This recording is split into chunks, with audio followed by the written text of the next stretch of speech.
Good morning, all of you. Today I will teach you English root chapter 13. Abu Qasim learns a lesson. Okay, I am start with the chapter.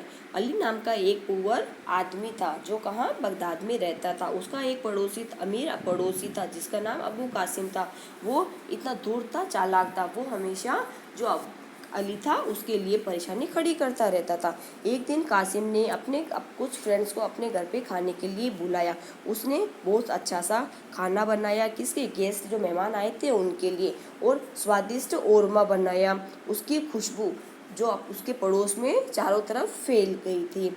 जब उसके घर पे उसके मेहमान आए तो कासिम ने उनका वेलकम किया और उसने नोटिस किया, ध्यान दिया कि अली उसके गार्डन के पास में खड़ा हुआ है। तो वो उसे गुस्से से देखने लगा, और क्योंकि जब अली तो उसकी स्मेल की खुशबू ले रहा था, इंजॉय कर रहा था, तो उसने देखा और वो गुस्से से लाल पीला होता हुआ उसके पास गया और उसने कहा कि तुमने मेरे घर से चुराया है, कुछ चुराया है, तो क्योंकि तुम तो चोर हो।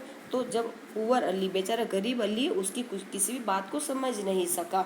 जब कासिम ने उसे कहा कि चलो इसका फैसला तो वहाँ का जो राजा है, बगदाद का काजी है, वो ही करेगा। जब कासिम को अली को वहाँ के काजी के पास ले गया और उससे कहा कि माय लॉर्ड, हे ईश्वर, हे देवता, आप मेरा निर्णय करें, क्योंकि इसने मेरे घर से मेरी खाने की खुशबू को चुराया है, तो इससे मुझे हर्जाना देना पड़ेगा।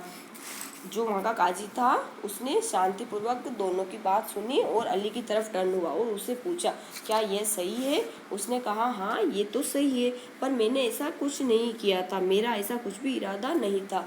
तो वहाँ का काजी ने उन दोनों को न्याय के लिए कल बुलाया।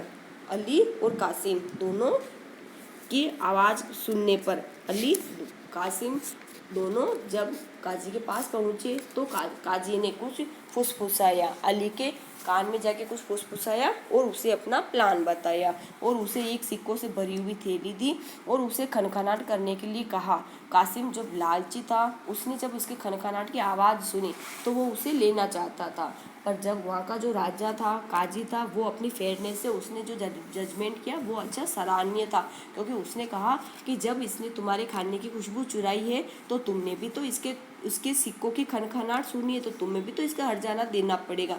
तो तुम दोनों बराबर हो गई है, तो तुम भी इसका हर्जाना दो, या फिर दोनों एक दूसरे से क्षमा मांगो, माफ़ी मांगो, और इस तरह से तुम अपना जो तुम्हारा जो भी मामला है तुम उसे सुलझा दो, है ना। इस तरह से जो वहाँ का जो काजी था उसने अपनी चतुराई से इस फैसले का न्याय किया। और वहाँ कोर्ट में जो भी लोग वहाँ पे खड़े थे, सबने काजी की प्रशंसा की।